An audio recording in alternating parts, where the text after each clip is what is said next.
Meet the superstar journalist who owns the notorious Nancy Guthrie disappearance case. As many of you already know, the woman pictured here on the left is Savannah Guthrie, popular anchor of the NBC TV Today Show. On the right is her mother, Nancy Guthrie, who was reported missing on February 1st, 2026. The superstar reporter who I've mentioned here is Brian Entin, who has won the praise across the nation and perhaps around the world from journalists and viewers alike as perhaps one of the best living TV journalists today. And you're about to learn why. Brian was among dozens or perhaps hundreds of journalists from around the nation and around the world who swarmed to Tucson, Arizona shortly after this story broke.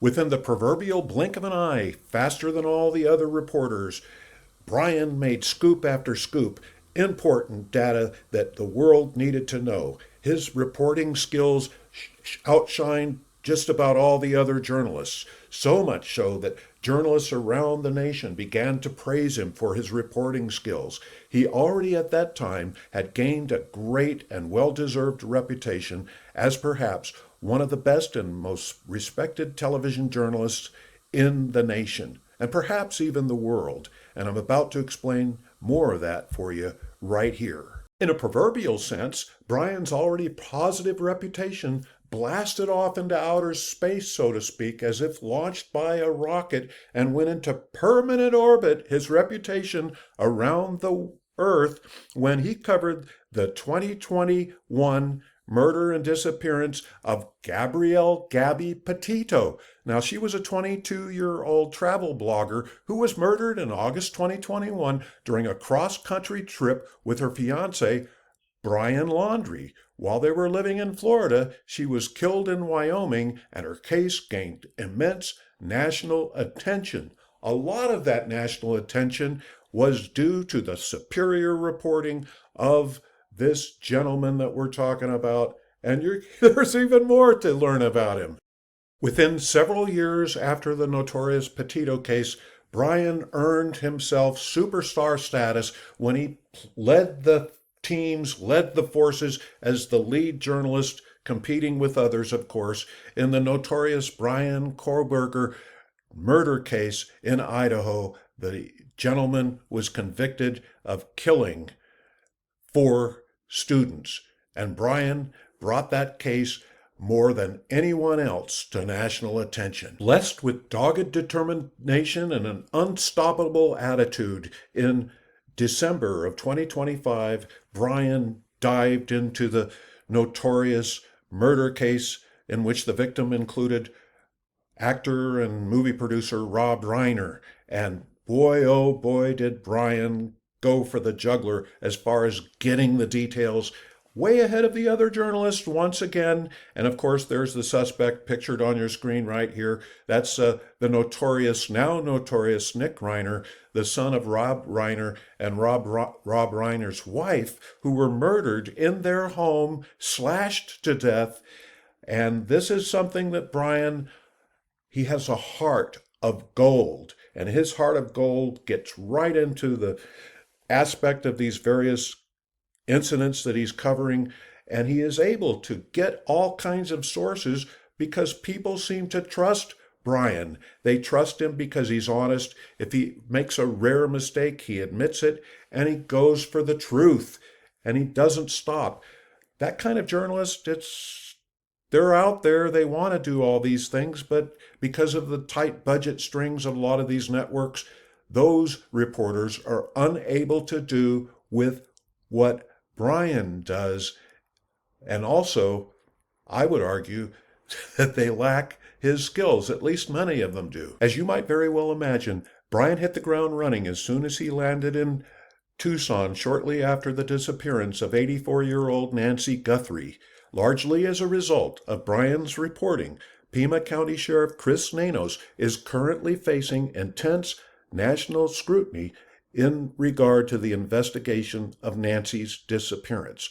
Critics, including international union leaders and former political rivals, accuse Nanos of mismanagement limiting investigation decisions, and having an ego-driven, contentious relationship with the FBI.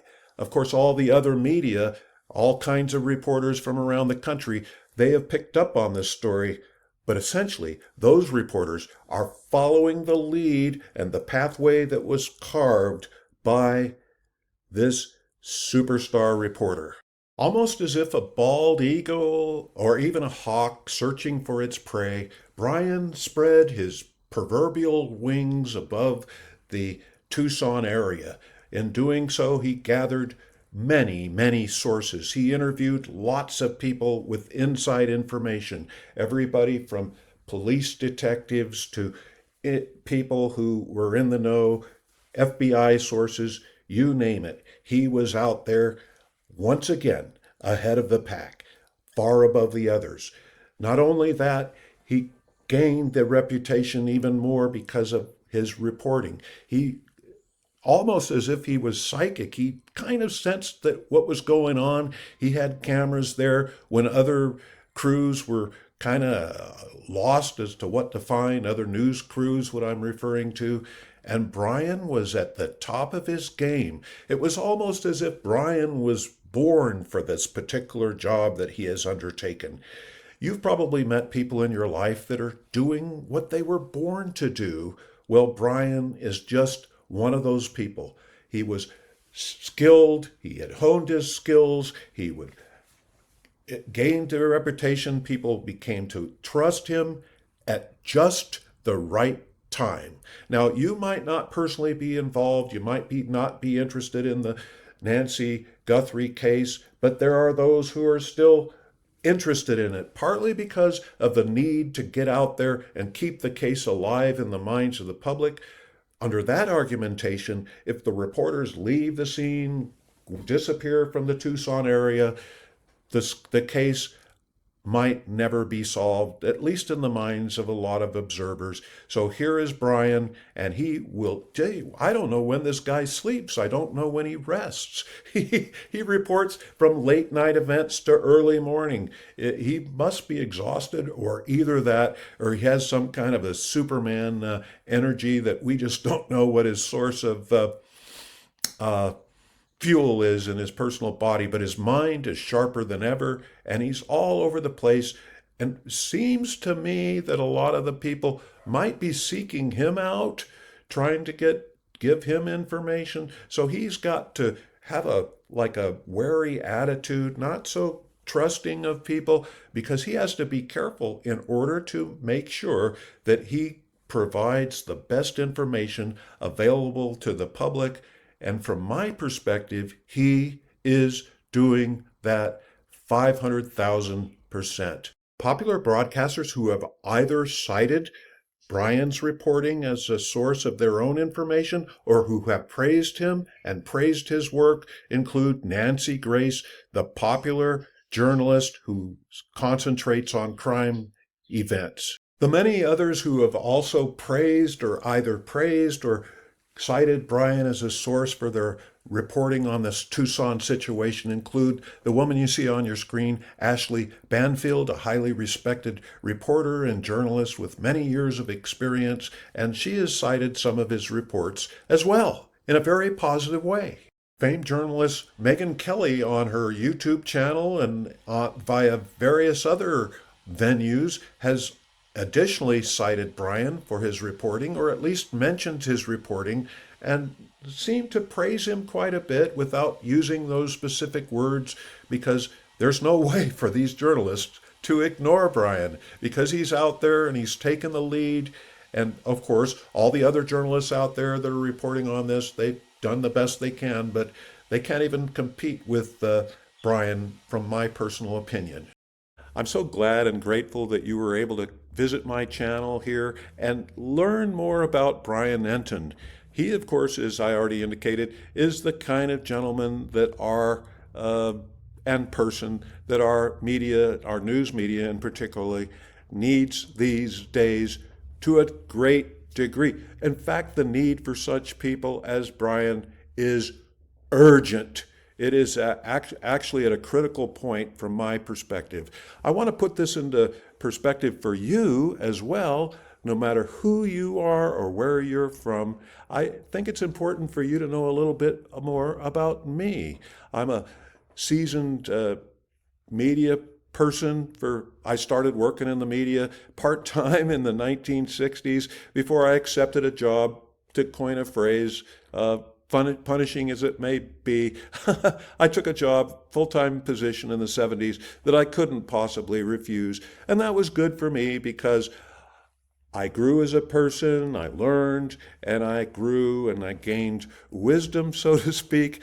Everything from commentary to reporting to insights to business to the entertainment world to meeting celebrities of many kinds, and the list of what I have done goes on and on. Of course, back then, and even of today, for people my age, advanced years though that I may be, we always need people just like Brian Entin, and they will hopefully come to be. But it's a difficult situation in these days because the overall media has kind of tumbled downhill, I believe. Just earlier, shortly before I produced the video that you're watching now, I saw stories about local news channels in Los Angeles and in, say, New York that were owned by the same company, laying off their reporters. And this is a bad situation for us all as time moves forward. And why has this been happening? The trend, the so-called trend, began as far as firing and eliminating news staffs. It began in around 2000, I believe. Before that even happened, I happen to be one of those that predicted this so-called downfall of the news media. And the news media crumbling, it's almost been like a avalanche going downhill, a destructive avalanche, destroying the jobs of people that worked in the journalism industry, not only in newspapers, but in radio and also particularly in television and local markets. Think about where you live. Think about the town where you live, especially if you live in a small town or a mid-sized city. You're not really getting any news. You know that just as well as I do. The news staffs are cut down and pared down to the bone. That's because the local news channels and the local newspapers, what are they doing? They're competing with the internet. And how can they compete with the internet? It's very difficult. And where do the advertisers want to go?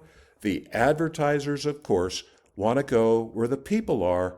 And for the most part, that's the internet. And all of a sudden, as you may have realized, my job on my channel, it's called Duke Maxwell. It's just self-named after me. My channel is involved in critiquing and finding YouTube channels and giving a perspective for the world on what's happening on YouTube and what happens with YouTube channels. And by the way, as you have just learned, Brian Entin, of course, has a YouTube channel. And as I see, it is quite successful. I've noticed that in his reporting from Tucson, he has received many tens of thousands of visits to his individual videos that he posts on YouTube, but in more cases, hundreds and hundreds of thousands of visits to Brian Entin's exclusive YouTube channel. And of course, he works for News Nation at times. I don't know if he continues to work there or if he's totally an independent entity at this point. In any event, what he does is good for all of us. It's great for all of us. And I wish that we had more people out there doing this kind of thing, but it is expensive to do what Brian does. Imagine the cost of going to a different town, lodging, staying, all the editing. I don't know how many people help him out. I imagine he has, at the very minimum, a one camera person that's helping him out. But when we see these channels and reporters from around the country that are sending their journalists to Tucson, Arizona for this particular story, and news entities from around the world are also sending their crews to that particular town. But usually, for the most part, those are significant, major news organizations. That kind of news that Brian is giving us. Imagine what artificial intelligence is going to do to that kind of reporting. Artificial intelligence, if it takes over those kind of reports, it's going to glean what it wants, what it's programmed to find, what the big brother, the big giant government entities or the big, huge corporations want to report and that they do not want to report on. And what kind of news will that be if artificial intelligence takes over the news industry? Once again, this is yet another instance where we as a society depend greatly on people like Brian Entin. But where are they? Where are those people? I think the universities right now around the country, they're doing their best that are teaching journalism. But when the students, from what I understand, it's a much different time than my day, so to speak. I attended university well over, I'd say, 50 years ago, but I don't want to date myself. I'm trying to stay relevant here. Why shouldn't I? Anyway, we need more people like Brian. But getting back to the point of universities, from what I am understanding, a lot of universities are teaching all their students how you report on something, you make a quick film, and then you go on X, and then you do a little quickie post on X, then you go to YouTube, and then you go to Instagram and do a post there, then you might go over to TikTok or whatever the heck that thing is, and you report everywhere, and all your little reports, in my mind, mean nothing, very little, because people have to do all those kind of things just to report for the news. What kind of time do they have to do actual investigative reporting? None. Unless they work for a huge market, and even if they work for a huge market station, huge market radio station, TV station, huge market newspaper, those entities supposedly have larger staffs, but those entities order their reporters and staffers and camera people and production personnel what stories to cover. And in some instance, I believe what to say in those stories, what angles to say in those stories. And now right here, I'm sounding like a wheezy old man, I guess, but that's a change that, boy, it's hard for me to accept. And when you get to my age, you're supposed to learn how, I'm supposed to be really wise and say how to accept change, that change is important, that change will occur, that change is supposedly good for us all, but at the same time, the change is not good for us all. And that, once again, here's another example of why we need people like Brian Entin. So I'd like to surmise by saying, don't click away. Listen to me for another second. I got something important to say. We need to focus on who we are, on who you are, on what you want, and what you need in your mind and in your heart from the news media. Do you think you're getting what you want from the news media right now? Locally, regionally, and nationally? What is your opinion? Go ahead and write your comments below, subscribe to my channel, and click the like button. That'll be wonderful, so I can help get the word out on all kinds of YouTube videos, and that's what I concentrate on, like I say, and that's a good thing, so I can concentrate on at least one aspect of the media today.